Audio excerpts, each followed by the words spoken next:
नमस्कार. क्रिकेटस्य कथारम्य. क्रिकेटचे काही जुने नवे, माहीत असलेले नसलेले, ऐकलेले न ऐकलेले, असे काही भन्नाट किस्से.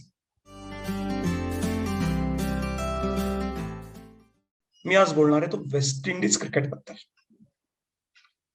आता वेस्ट इंडिज, वेस्ट इंडिजचं क्रिकेटमध्ये एक वेगळं स्थान आहे.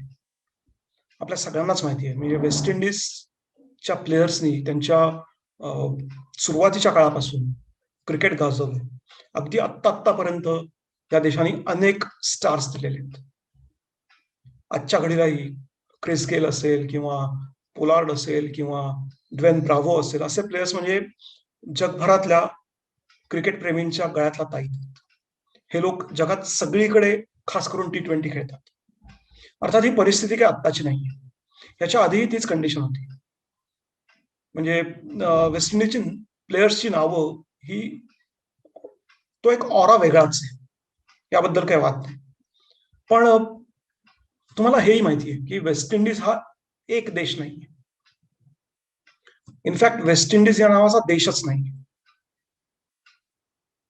कॅरेबियन आयलंड्समध्ये जी काही छोटी छोटी बेटं आहेत, छोटे छोटे देश जे आहेत, त्यांचा सगळ्यांचा एक समूह म्हणजे वेस्ट इंडिज.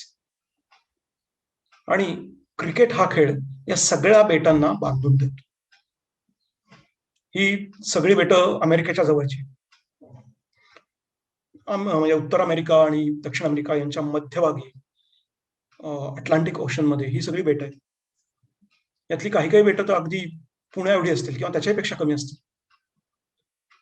पण या बेटांनी, या देशांनी अनेक उत्तमोत्तम खेळाडू क्रिकेटला दिले आहेत. मी म्हटलं तसं की क्रिकेट हा खेळ या देशांना बांधून ठेवतो. पण मग या देशाला किंवा वेस्ट इंडिज या संघाला त्यांचं राष्ट्रगीत नाहीये. त्याची कमतरता भरून काढली ती rally around the West Indies हे जे आमचं क्रिकेट गीत आहे त्यांनी. त्याचा झेंडा नाहीये. मग वेस्ट इंडिजचा झेंडा, क्रिकेटिंग फ्लॅग ज्याला आपण म्हणू, असा एक तयार केला गेला. वेस्ट इंडिज क्रिकेट बोर्ड हे बऱ्याच काळापासून अस्तित्वात आहे. वेस्ट इंडिजला जवळजवळ आता 100 वर्ष होतील. 1928-29च्या सुमाराला त्यांना टेस्ट स्टेटस मिळालं. आपल्याला मिळालं त्याच्या एक 4-5 वर्ष आधी. आणि तेव्हापासून वेस्ट इंडिजचे खेळाडू क्रिकेट जगतावर राज्य करतात.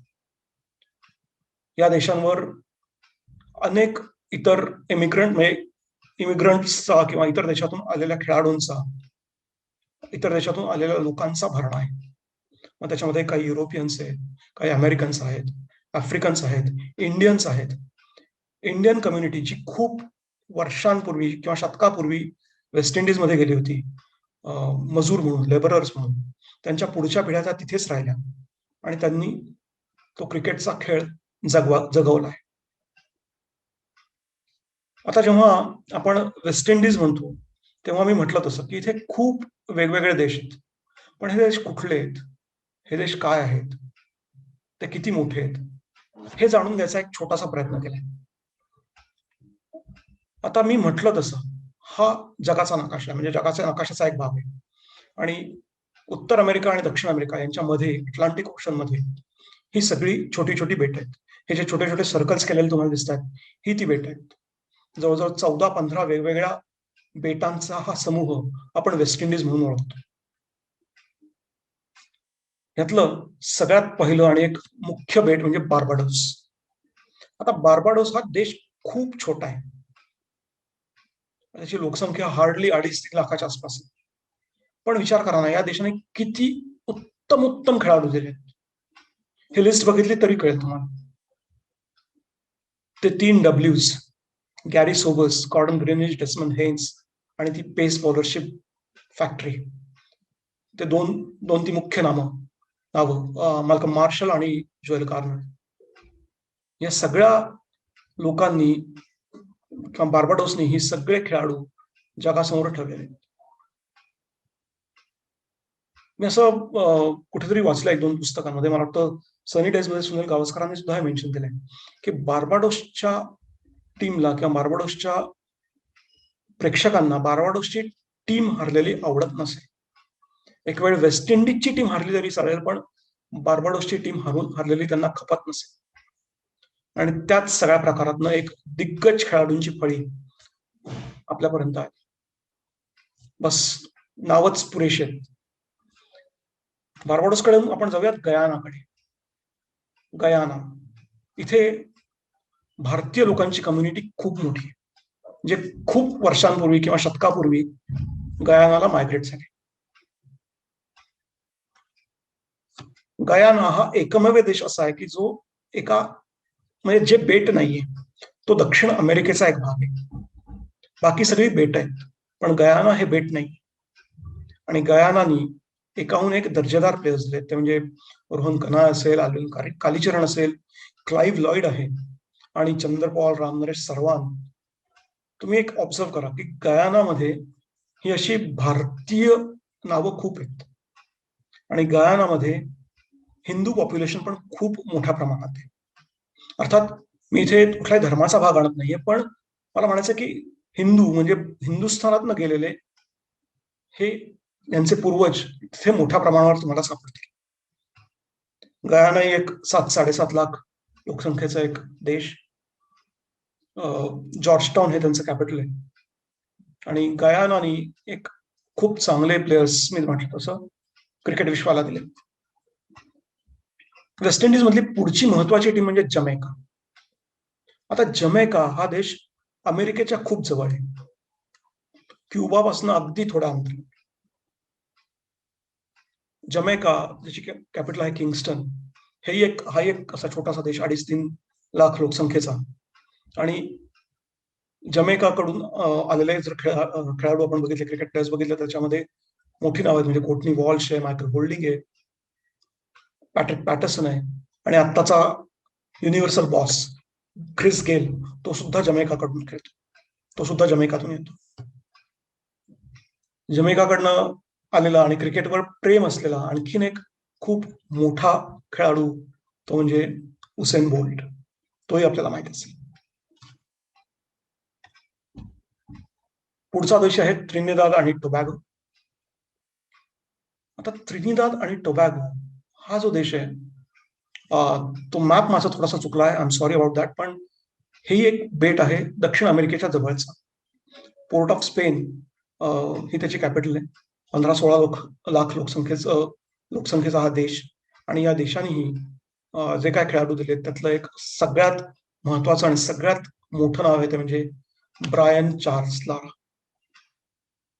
या वेस्ट इंडिजच्या खेळाडूंनी आपलं क्रिकेट विश्व खरंच खूप समृद्ध केलेलं आहे.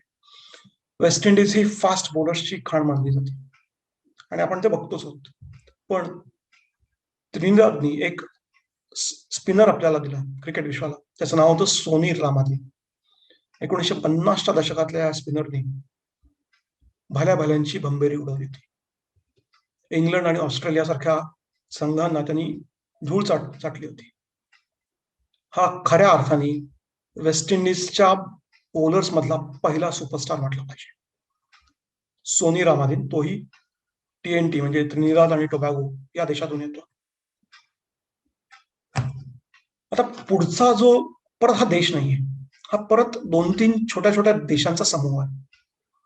या संघाला म्हणतात लीवर्ड आयलंड. याच्यामध्ये 2-3 छोटे छोटे देश येतात, म्हणजे अँटिगा आणि बार्बुडा, सेंट किट्स आणि नेव्हिस, व्हर्जिन आयलंड. याच्यामध्ये US व्हर्जिन आयलंड पण येतो आणि याच्यामध्ये ब्रिटिश व्हर्जिन आयलंड सुद्धा येतो.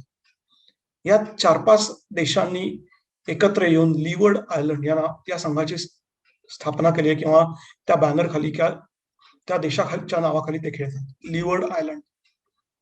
आणि इथनं आलेले खेळाडू जर तुम्ही म्हणाल तर त्याच्यामध्ये विव रिचर्ड्स आहे, कटली अँब्रोस आहे, रिची रिचर्डसन, अँडी रॉबर्ट्स, एकाहून एक कडक प्लेयर्स आहेत. तसंच दुसरा एक संघ आहे, त्याचं नाव आहे विनवर्ड आयलंड. आता या विनवर्ड आयलंड मध्ये कुठले कुठले देश येतात? त्याच्यामध्ये डॉमिनिका येतो, ग्रेनडा येतो, सेंट लुसिया येतो, सेंट विन्सेंट आणि ग्रेनरीज त्यांचा संघ येतो. असे एक 3-4 देश आहेत जे विनवर्ड आयलंड या नावाखाली वेस्ट इंडिजचं डोमेस्टिक क्रिकेट खेळतात. आणि या देशातून आलेले प्रमुख खेळाडू जर तुम्ही म्हणाल तर त्याच्यामध्ये विन्स्टन डेव्हिस आहे, ज्यांनी 1983चा वर्ल्ड कप गाजवला होता, आणि डॅरेन सॅमी, ज्यांनी 2 वेळा वेस्ट इंडिजला T20चा वर्ल्ड कप जिंकून देण्यामध्ये त्याचा मोठा हातभार होता. तो त्यांचा कॅप्टन होता. सो अशा पद्धतीने हे वेस्ट इंडिज मधले वेगळे वेगळे देश आहेत. वेस्ट इंडिज या देशाने खरंच एक क्रिकेट जगत हे मोठ्या प्रमाणावर गाजवले. सुरुवातीपासूनच त्यांचा तो आक्रमक स्वभाव किंवा ती आक्रमकता तो त्यांनी त्यांच्या बॉलिंग मधनं दाखवली. तो एक कुठेतरी गोरे विरुद्ध काळे असा एक काय युद्ध सुरू असतं. त्याच्यामध्ये वेस्ट इंडिजच्या खेळाडूंनी त्यांच्या भेदकतेने ग्राउंडवरच्या त्यांच्या कामगिरीने गोऱ्या लोकांना कुठेतरी मान खाली घालायला भाग पाडले. आणि हे तितकंच खरं आहे. गोरे काळे असा भेद आपण करत नाही, करू नये, हे तितकंच खरं. पण ज्या पद्धतीने गोऱ्यांनी त्यांच्यावर राज्य केलं अनेक वर्ष, ब्रिटिशांनी त्यांच्यावर राज्य केलं, त्याचं उत्तर त्यांनी कुठेतरी या क्रिकेटमधनं दिले. काही वर्षांपूर्वी एक डॉक्युमेंटरी आली होती. त्याला डॉक्युमेंटरी म्हणा किंवा त्याला फिल्म म्हणा. ती डॉक्युमेंटरी वेस्ट इंडिज क्रिकेट बद्दल होती. तिचं नाव होतं फायर इन बॅबिलॉन. तुम्ही जर ती बघितली नसेल तर मी सांगेन की जरूर बघा. वेस्ट इंडिज क्रिकेट बद्दल तुम्हाला खूप रोमांचक, खूप चांगली माहिती मिळेल. आणि वेस्ट इंडिज क्रिकेट म्हटलं की ते वेस्ट इंडिज मुळात म्हटलं की ते बीचेस आठवतात, तो समुद्र आठवतो, ती वेगळी ग्राउंड्स डोळ्यासमोर येतात, ते खेळाडू दिसतात, ग्राउंडवरचा तो बँड दिसतो, हातात बिअर ग्लासेस घेऊन बसलेले युवक युवती, त्यांचा चाललेला दंगा, त्यांची चाललेली मस्ती, हे सगळं समोर दिसतं.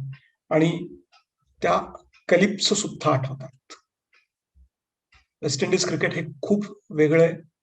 आणि एक क्रिकेट रसिक म्हणून मला असं वाटतं, मनापासून वाटतं की वेस्ट इंडिज क्रिकेट हे तगलं पाहिजे, जगलं पाहिजे आणि वर आलं पाहिजे, हे नक्की.